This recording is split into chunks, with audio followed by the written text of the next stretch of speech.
अस्सलाम वालेकुम, सितारों के सफ़र पर खुश आमदीद। आज के वीडियो में हम मंथली हॉरोस्कोप डिस्कस करेंगे। हम देखेंगे चाँद की कौन सी तारीखें हैं जिनमें आपको एहतियात से रहना है, कौन सी तारीखें हैं जिनमें आप फ़ैसले ले सकते हैं। इसके अलावा बात करेंगे आपके करियर, फाइनेंस पर, आपके लव पर, रिलेशनशिप्स पर, आपकी फैमिली साइड पर, आपकी हेल्थ पर, वेलबींग पर, स्टूडेंट्स पर, आने वाले महीने की चैलेंजेस पर, अपॉर्चुनिटीज़ पर, फिर आपको रेमेडीज़ भी बताई जाएंगी। लेकिन इससे पहले मैं आपको ये चीज़ बता दूं कि ये जितनी भी प्रेडिक्शंस हैं ये सारी मैडम एस्ट्रोलॉजर एन बख्श की हैं। आप लोग जितनी भी वीडियोस देख रहे हैं वो उन्हीं की प्रेडिक्शन है, बस वो कुछ मसरूफियात की वजह से चैनल को टाइम नहीं दे पा रही, तो वो बहुत जल्द वापस आएंगी। तब तक माजरत चाहूँगा, आप लोग मुझे बर्दाश्त कीजिए। लेकिन आप लोग व्हाट्सएप पर उनका अपॉइंटमेंट ले सकते हैं, व्हाट्सएप पर मैसेज करके उनसे बात कर सकते हैं, अपनी ज़िंदगी की मुश्किलात या मसले जो भी हैं आप उनसे डिस्कस कर सकते हैं। वो आपको बेटर वे में गाइड करेंगी और आपकी ज़िंदगी में जो मुश्किलात चल रही हैं उनके हिसाब से आपको रेमेडीज़ बताएंगी ताकि आप लोग अपनी मुश्किलात का हल पा सकें। आइए वीडियो को शुरू करते हैं। बात करते हैं जेमिनी वालों की, यानी कि मिथुन राशि, यानी कि बुर्ज जूजा वालों की। इस महीने जो पॉजिटिव डेट्स रहेंगी आपके लिए वो 1 और 28 होगी, यानी कि 1 और 28। तो इसका मतलब है टेक्निकली फर्स्ट अगर मैं बोल रहा हूँ तो वो आपकी 3 तारीख तक, 28 बोल रहा हूँ तो 31 तक। तो ये मतलब ये है क्योंकि मून जो है वो 2.5 दिन एक घर में रहता है। तो 1 से लेके 3 और 28 से लेके 30 ये आपके लिए पॉजिटिव दिन होंगे। इनमें आप जो फैसला लेना चाहें, चाहे इन्वेस्टमेंट के लिहाज से लेना चाहें, चाहे आप कोई प्रॉपर्टी के लिहाज से लेना चाहें तो वो आप ले सकते हैं, लेकिन उसमें रिसर्च बहुत ज़रूरी कीजिएगा। इधर नेगेटिव डेज की भी बात कर लेते हैं। 12, 17, 26 यानी कि 12, 17 और 16 मई। यहाँ पे आपको इमोशनल कन्फ्यूजन का शिकार रहेंगे, ओवर थिंकिंग रहेंगे, इमोशनल अप्स एंड डाउन्स देखने को मिल सकते हैं, हार्मोनल इम्बैलेंस भी देखने को मिल सकते हैं। आपके करियर और फाइनेंस की बात करते हैं तो करियर हाउस में वीनस है, सैटर्न है, राहु है, मरकरी भी है, लेकिन मरकरी शिफ्ट कर रहा है, ट्रांजिट कर रहा है। और मई के एंड तक आपके 10th हाउस में सिर्फ राहु और सैटर्न बचेगा, लेकिन उसके नेक्स्ट मंथ में राहु भी यहाँ से ट्रांजिट कर जाएगा। तब आपके लिए थोड़ा सा मुश्किल दौर शुरू होगा, लेकिन फ़िलहाल आपको ये बहुत ज़्यादा एम्बिशियस बना रहा है, बहुत ज़्यादा गोल ओरिएंटेड बना रहा है। लेकिन यहाँ पे कन्फ्यूजन, अनरियलिस्टिक एक्सपेक्टेशंस रहेंगी आपकी, क्योंकि राहु आपके 10th हाउस में बैठ के इल्यूजन्स क्रिएट कर रहा है। वो आपको आपके वर्क लाइफ में, आपके करियर लाइफ में बहुत ज़्यादा आपको बढ़ा चढ़ा के दिखा रहा है। इसकी छोटी सी मिसाल मैं आपको ऐसे दूंगा कि आप किसी कारोबार को लेके सोच रहे हैं कि यार मैं अगर इन्वेस्टमेंट करता हूँ तो क्या मुझे प्रॉफिट होगा या नहीं। यहाँ पे आता है राहु। देखिए, अगर आप किसी कारोबार में इन्वेस्ट करते हैं तो प्रॉफिट एक लिमिटेशंस में आता है। ऐसा नहीं है कि आपको छप्पड़ फाड़ के मिल जाए। तो राहु यहाँ पे आता है और राहु यहाँ पे आपको कहता है कि अगर तुमने यहाँ पे 10 रुपए लगाए तो तुम्हें 10 लाख रुपए वापस मिल जाएंगे। हालांकि अगर आप लोग 10 रुपए लगाएंगे तो उसका 10% मिलने के चांसेस होते हैं कि 1 रुपये आपको प्रॉफिट मिले। तो ये एक रियलिटी है। लेकिन यहाँ पे अनरियलिस्टिक एक्सपेक्टेशंस क्या हैं कि 10 रुपये लगाऊंगा 10 लाख रुपए मिल जाएंगे। तो यहाँ पे आपको इल्यूजन्स क्रिएट हो रहे हैं और ये राहु करवा रहा है। स्पेशली ये चीज़ें आप फील करेंगे मिड मई के अराउंड।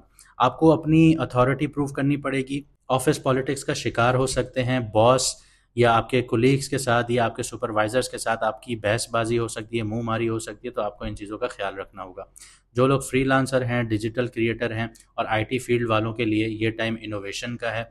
आप लोग नई नई चीज़ें खोज के, समझ के उस पर इम्प्लीमेंट कर सकते हैं। लेकिन यहाँ पे आपको थोड़ा सा सब्र भी रखना होगा। रिजल्ट आप लोगों के डिलेज रहेंगे। अगर आप लोग जो आज इनपुट दे रहे हैं उसका रिजल्ट आपको फौरी तौर पे नहीं मिलेगा, आपको डिलेज देखने को मिल सकते हैं। फाइनेंशियली बात करूं, 2nd हाउस में मार्स की एनर्जी है, तो ये आपको पैसा तो दे रहा है लेकिन आपका एक्सपेंसेस बढ़े हुए हैं। आप लोगों के घर के लिहाज से एक्सपेंसेस बढ़े हुए हैं। आपकी ज़बान भी बहुत ज़्यादा हार्श हुई हुई है। फैमिली के मैटर्स में, फैमिली के लिहाज से एक्सपेंसेस आपके बहुत ज़्यादा हाई हुए हैं। और फैमिली के साथ साथ आपके लग्जरी प्रोडक्ट्स पे स्पेंडिंग बहुत ज़्यादा चल रही होगी। मतलब आपको कोई शर्ट पसंद आ गई, वो 10,000 की आपने ख़रीद ली। आपकी जो इनकम है उससे डबल की जो आपको चीज़ पसंद आ रही है आप ख़रीदने में कोई उसमें दो राय नहीं सोच रहे होंगे, कोई दूसरी उसमें राय नहीं होगी। आप कहते होंगे कि बस मुझे अच्छी लगे, मुझे दे दो। तो ये वाली सिचुएशंस आपकी चल रही होंगी, एक्सपेंसेस आपके बढ़ गए होंगे। तो यहाँ पे मैं आपको टिप यही दूंगा कि अपनी बजटिंग टाइट कीजिए और किसी रिस्की इन्वेस्टमेंट में आपको इस टाइम में नहीं पड़ना। ये मेरी सॉलिड एडवाइस है। चाहे इस महीने के लिए लीजिए, चाहे अगले 2.5 साल के लिए लीजिए, कहीं पे आपने फ़िलहाल इन्वेस्टमेंट नहीं करनी, और वो भी रिस्की। अगर आपको कोई कह रहा है कि आप मुझे 100 रुपये दीजिए और मुझसे महीने के 50 रुपये वापस लीजिए, तो पैसा नहीं लगाना। तो ये सोच समझ के कीजिएगा। आइए आगे बढ़ते हैं, आपकी लव लाइफ रिलेशनशिप्स की बात करते हैं। सिंगल्स के लिए ये महीना फ्लर्टेशन और अट्रैक्शन वाला है, लेकिन लॉन्ग टर्म कनेक्शन मुश्किल लग रहा है यहाँ पे। फिफ्थ हाउस आपका रोमांटिक लाइफ का है, यहाँ पे कोई प्लैनेट नहीं है, तो लव लाइफ थोड़ी स्लो रह सकती है अनलेस आप खुद इनिशिएट करें किसी प्रोसेस को। इसके अलावा जो लोग कमिटेड हैं उनके लिए इमोशनल बॉन्डिंग का टेस्ट है फिलहाल।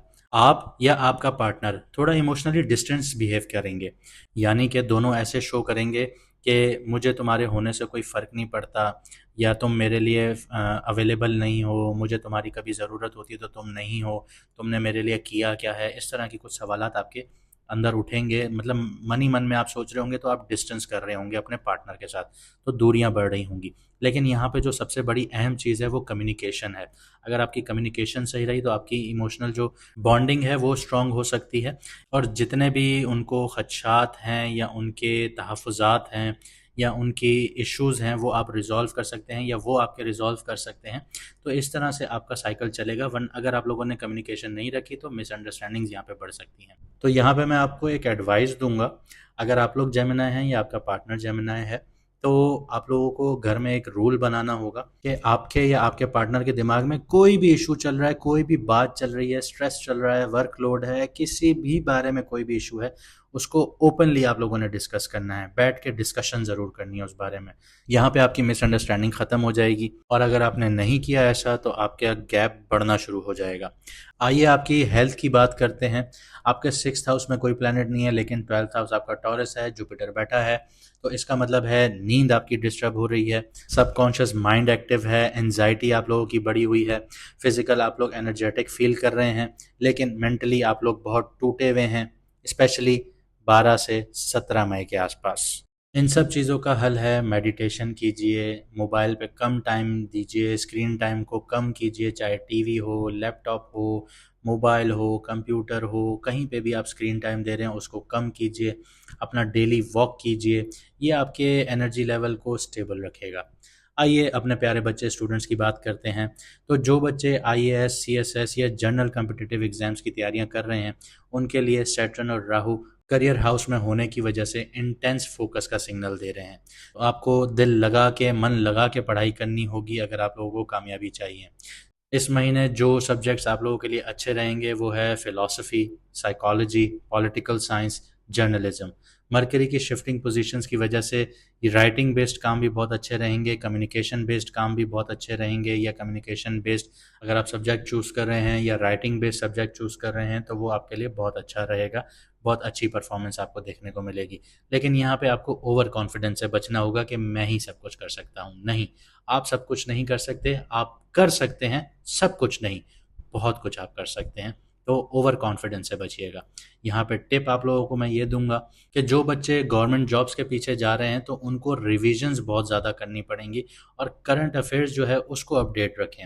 इस मंथ फाइनल सिलेक्शंस के चांसेस लो हैं, लेकिन इंटरव्यू की शॉर्ट लिस्टिंग का योग यहाँ पे है। चलिए आगे बढ़ते हैं, आपको बताता हूँ कि इस मंथ आपके चैलेंजेस क्या हैं और अपॉर्चुनिटीज़ आप लोगों को क्या मिल रही हैं।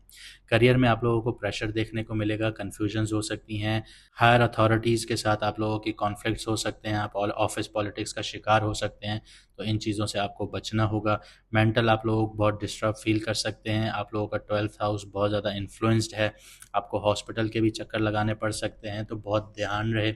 अपने मैदे का आपने बहुत ख्याल रखना है, ब्लोटिंग हो सकती है, गैसेस प्रॉब्लम्स हो सकती हैं, ब्लोटिंग, फूड पॉइजन, ये चीज़ें आपको कॉमनली लगेंगी, क्योंकि यहाँ पे शनि भले ही आपके बीमारी के घर पे नहीं है, लेकिन शनि की नज़र आपके 12th हाउस पे है, आपके हॉस्पिटल जाने के चांसेस हो सकते हैं, सर्जरीज हो सकती हैं, तो इस टाइम पीरियड में आपको बहुत एहतियात रखना होगा। मार्स आपके सेकंड हाउस में है, तो एक्सपेंसेस आपके बहुत ज़्यादा बढ़े हुए हैं, लग्जरी प्रोडक्ट्स पे आप पैसा उड़ाए जा रहे हैं, तो आपको अपनी बजटिंग करनी पड़ेगी। अपॉर्चुनिटीज़ इस महीने में आपको क्या मिलेंगी कि जुपिटर आपके पहले घर में आ रहा है, तो सेल्फ ग्रोथ आपको देखने को मिलेगी, आपकी इमेज बिल्डिंग होगी। अगर आप लोगों ने अपनी इमेज पे काम किया तो आप लोगों के वारे न्यारे हो सकते हैं, अगर आपने अपनी इमेज पे काम नहीं किया तो आपको एक मोटापा फील हो सकता है, आपके बाल झड़ सकते हैं, तो ये सारी चीज़ें आपको देखनी पड़ेंगी। इसके अलावा आपका जो नेटवर्क है वो स्ट्रांग होगा, वो आपको अच्छे लाभ दे सकता है, अच्छे फ़ायदे दे सकता है, आपके दोस्त आपको सपोर्टिव रहेंगे इस टाइम पीरियड में। स्किल बेस्ड जो फ्रीलांसिंग है या ऑनलाइन काम करते हैं तो उसमें आपको जो इनकम है वो आपको इजाफा देखने को मिलेगा उस इनकम में। अगर आप लोग इन चीज़ों को डील करना चाहते हैं कि आप लोगों के पास अपॉर्चुनिटीज़ ज़्यादा हैं तो रूटीन बनाइए, मल्टीटास्किंग से बचें और किसी सीनियर या मेंटोर से गाइडेंस लीजिए, स्पेशली करियर रिलेटेड, क्योंकि 10th हाउस में राहु है, वो इल्यूजन्स क्रिएट कर रहा है, तो आप गलत फैसले ले सकते हैं करियर से रिलेटेड। तो यहाँ पे आपको एडवाइसेस काम आएंगी। चलिए आगे बढ़ते हैं, आपको रेमेडीज़ भी बता देते हैं। तो हर वेडनेसडे वाले दिन आपने चिड़िया या परिंदों को खाना डालना है। इसके अलावा जो पुराने कपड़े हैं, पुराने जूते हैं, वो 15 मई से पहले पहले डोनेट कीजिए, सदका कीजिए, दान कीजिए। किसी बड़े बुजुर्ग की मदद कीजिए या कोई आपके पड़ोसी बीमार हैं उनकी मदद कीजिए, खिदमत कीजिए, तो ये आपके लिए भी हीलिंग का वक्त होगा। रात में सोशल मीडिया से ब्रेक लें, जितना स्क्रीन टाइम कम करेंगे उतना आपके लिए अच्छा होगा। अपने सबकॉन्शियस माइंड को रेस्ट दीजिए, क्योंकि जैसे ही आप सोशल मीडिया बंद करेंगे आपका सबकॉन्शियस माइंड एक्टिव हो जाएगा और आप फिर सो ही नहीं पाएंगे। तो एक्सरसाइज कीजिए, मेडिटेशन कीजिए, योगा कीजिए, जो भी कर सकते हैं आप कीजिए। ये आपके सबकॉन्शियस माइंड को रेस्ट देगा तो आप भी प्रॉपर रेस्ट ले पाएंगे। देखिए आपकी ग्रोथ जो है वो आपके फोकस पर डिपेंड करती है, तो अगर आपने फोकस रखा तो आप कामयाब हो सकते हैं, लेकिन अगर आपने वही लापरवाही की तो आपके लिए मुश्किलात बहुत ज़्यादा बढ़ सकती हैं। आज की वीडियो में इतना ही। उम्मीद करता हूँ आपने बहुत कुछ समझा होगा, सीखा होगा और आप अपनी ज़िंदगी को बेहतर बनाएंगे। मुझे दीजिए इजाज़त, मिलते हैं अगली वीडियो में सितारों के सफ़र पर।